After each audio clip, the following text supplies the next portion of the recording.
Are you a hero? No. Why not? Heroes inspire people, and heroes have a very large influence into people's lives.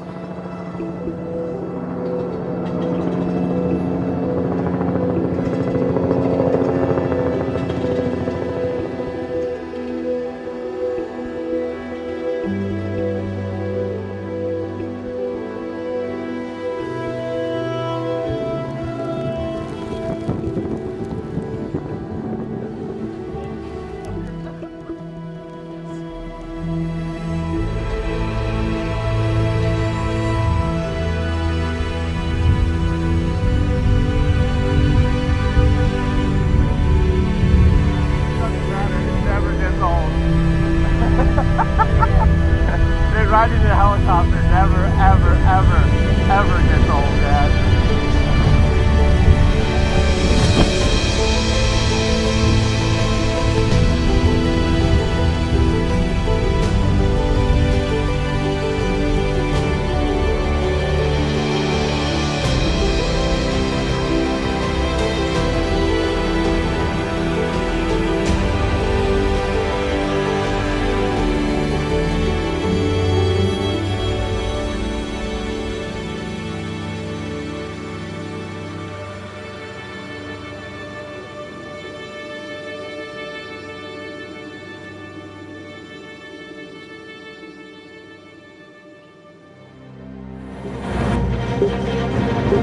This just in, you are looking at obviously a very disturbing live shot there. That is the World Trade Center, and we have unconfirmed reports this morning that a plane has crashed into one of the towers. Since 9/11, we've been at war for over 14 years, and it's just not sustainable financially, physically, or mentally for America. They pulled out to hit us as he came in.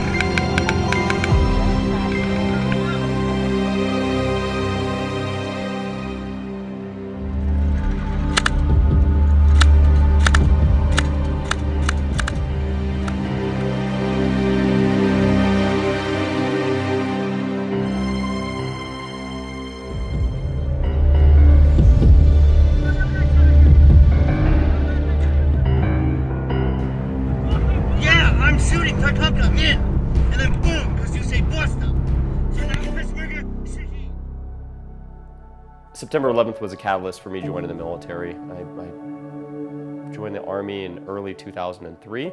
I served as a medic in 3rd Ranger Battalion. I wrote an article not too long ago on my website talking about how every veteran transitions differently, and my personal transition was not being around other veterans.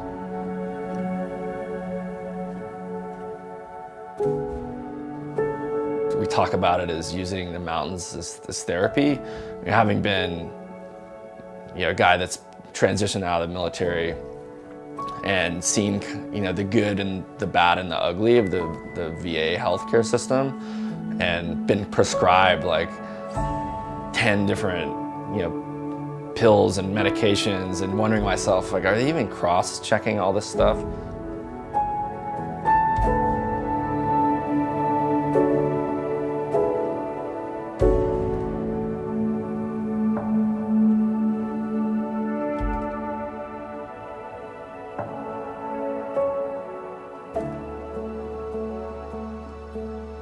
Being in the military and getting that satisfaction of having to focus because your life and other people's lives depend on it, to finding these sports where that same level of focus is needed, and I mean, it feels good. All right, I'm all packed up. I just called the Uber. It's gonna be here in 5 minutes. I gotta go grab my bags and put them outside. You can see it snowed a lot here last night. I'm leaving the snow of Utah, headed to the snow in France, and I'm pretty stoked. Right now, I am in, apparently it's pronounced Chamonix, France. I've been pronouncing it Chamonix this whole time. I feel like an asshole. I'm not gonna lie, this is another level for me.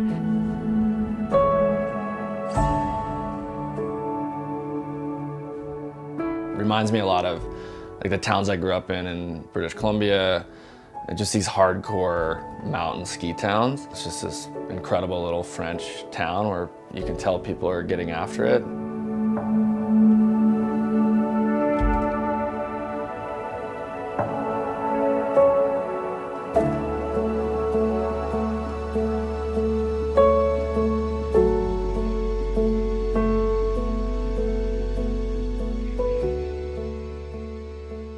When I was stationed in Germany, I took pretty much every last dime of my measly paychecks that I would earn, and we would head up to Austria. And I do think that traveling is one of the things that has been one of my personal cathartic mechanisms.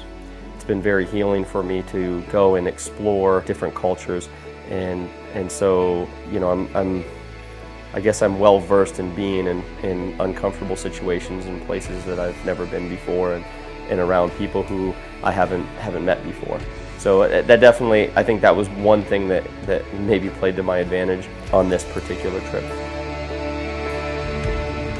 But I was just like laughing to myself, like, okay, this is what it's all about, like being over here with the guys. And that's what I really liked about this group that we assembled, is these guys are all like living life on their own terms. You know, right away I just like, okay, here we are again. It just felt like being back in the team room.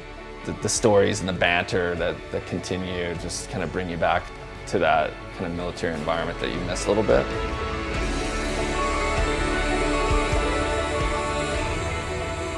We really actually don't know where we're going, but there's a lot of people with skis and snowboards next to us. We're gonna follow them. I think I slept a solid, like maybe 3.5, 4 hours last night. I was too excited, you know? And the jokes that are already, it's just immediate, right? I've never seen snow up to my chest. So to have to kind of learn these ins and outs of riding incredibly deep snow was a very different life lesson.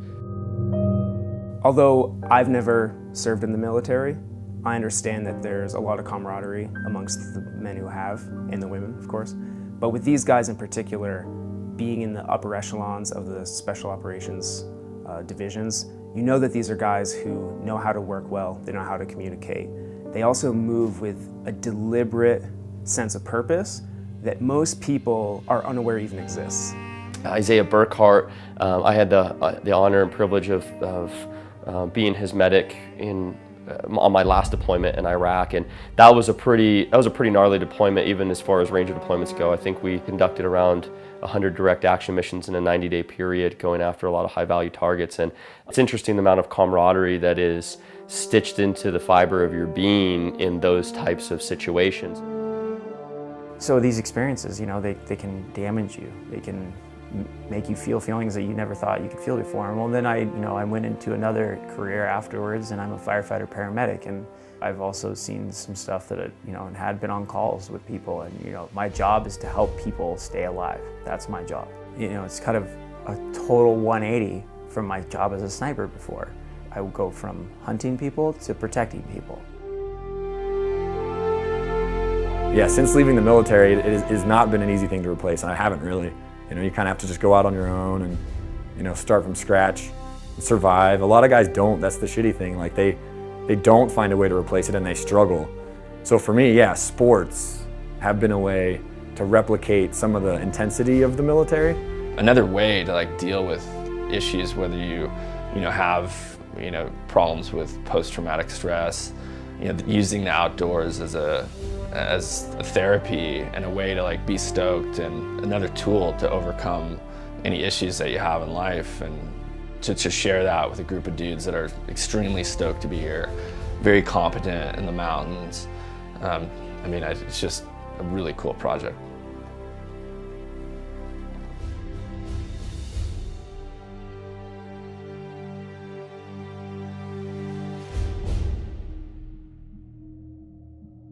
The modern VA has become a massive bureaucracy where medical professionals who care greatly have had their hands tied with red tape, and a system that promotes prescription pills and surgery over more holistic medicine that promotes a healthy lifestyle. These 5 combat veterans all have one thing in common. They said no to prescription pills and chose an alternative approach to healing: outdoor adventure.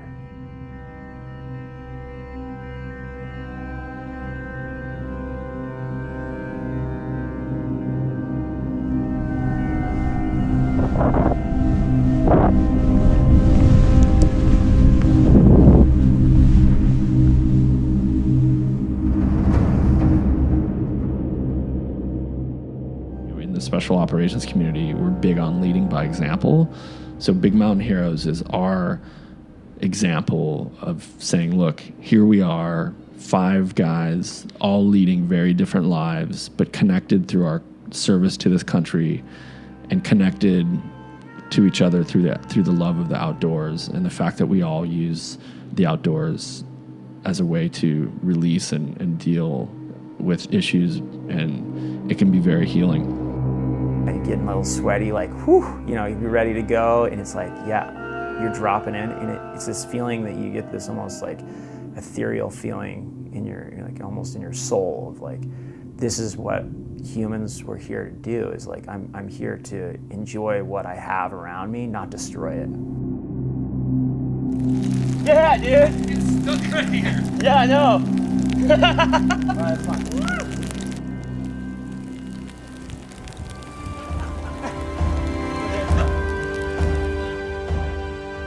Dropping out of helicopters in unused terrain is definitely going to be new for me, and it's going to be pretty exciting.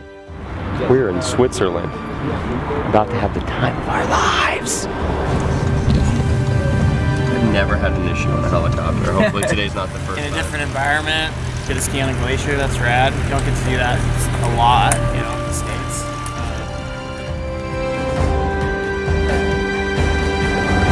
Close to the helicopter. We never go behind, it's strictly forbidden. When we ski on the glacier, it's very important to have some harness in case of we have a problem, like in a crevasse. Harness in the mountain will be like a bit like having a life jacket when you go sailing. It's better to have on you before than after it's too late.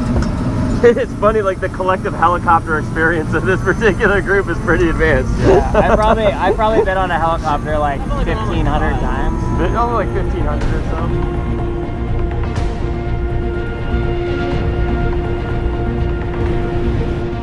As soon as the helicopter starts to pull up off the ground, you realize that there's nothing that moves this way.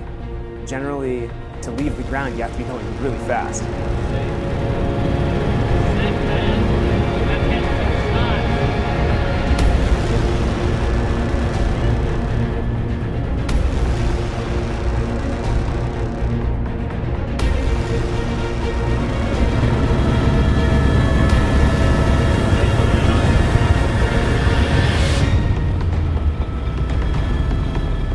For me, one of the cool things was that all of us had been in helicopters quite a bit, and you know, usually at night and always carrying guns. And it's funny because yesterday was completely not combat related, and the level of excitement was pretty much exactly the same.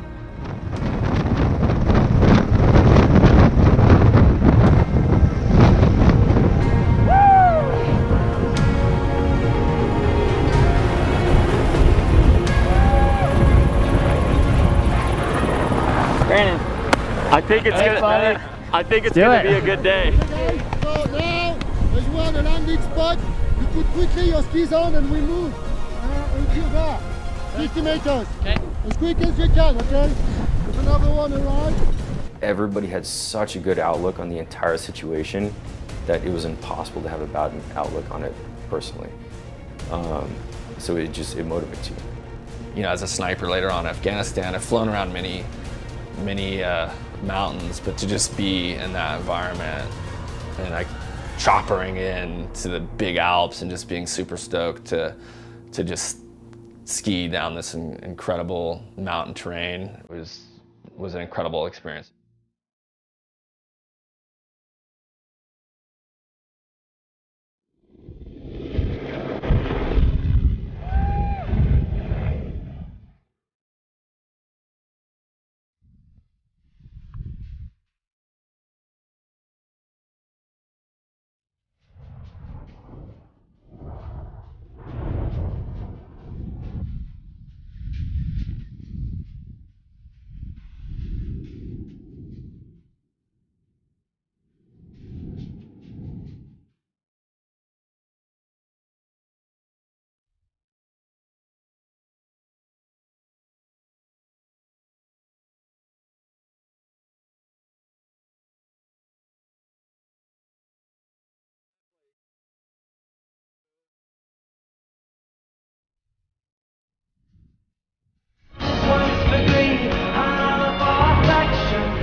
going outside is good for everybody, not just for veterans, but going outside and experiencing, being in that state where you're in the middle of nowhere and you're expected to get from point A to point B, whether you're going up or you're going down, you're not thinking about anything else. So there's 2 trams that take you on the way up. On the first tram, you're like, all right, this is fucking cool.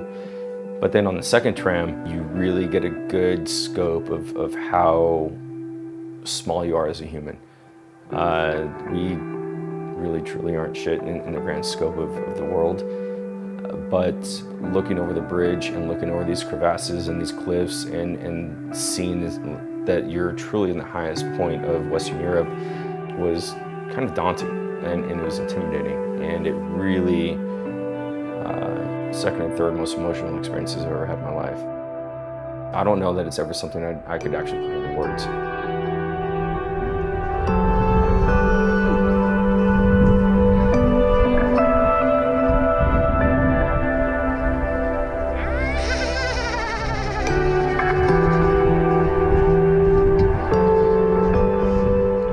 We're all damaged goods, right? Nobody's perfect.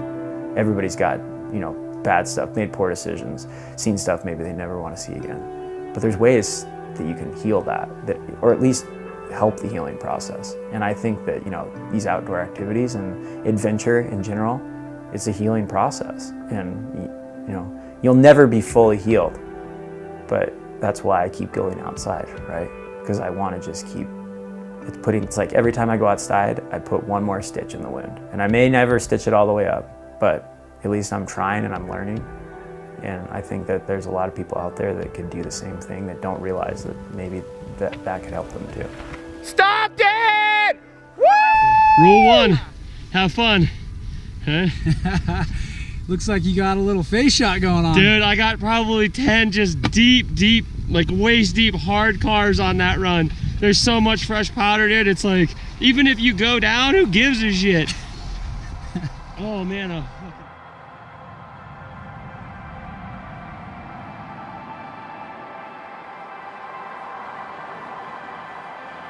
If one person, whether or not they're a veteran or not, sees this and goes, wow, that made a positive impact on my life and how I view things, and maybe I should think about things differently and be more positive. If that makes a difference, then I think this whole project has been a success. The phrase was thrills, not pills. And that got me super excited because 100% I look back since I've got out of the military and I've completely self-medicated with sports. All the men in this film believe that a mindset shift is needed at the Veterans Administration and shift towards empowering veterans to take responsibility for their own health and wellness. To me, I want to strive to be better. I'm not successful if I'm not striving to be better, because I always can be better, right? You can never master a skill 100% where it's like, oh, I'm done, and walk away. And I mean, especially the things that I like to do in my life. This also should be embraced by society in general. We will all be better off if we adopt this mindset.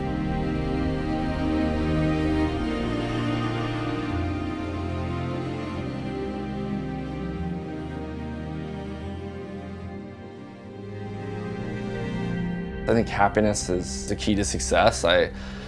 It's up to people to define success for themselves.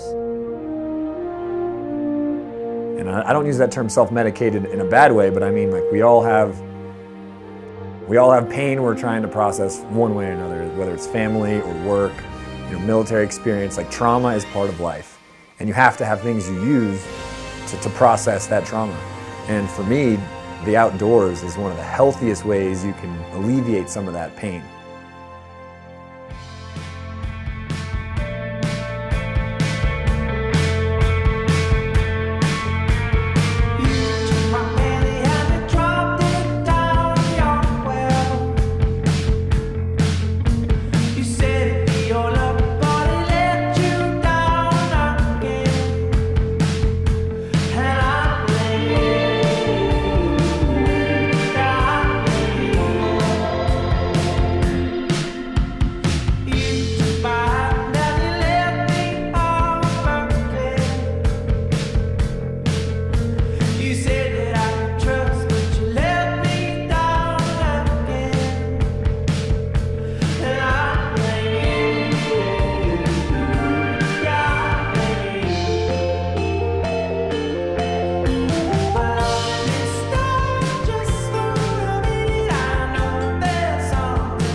forward.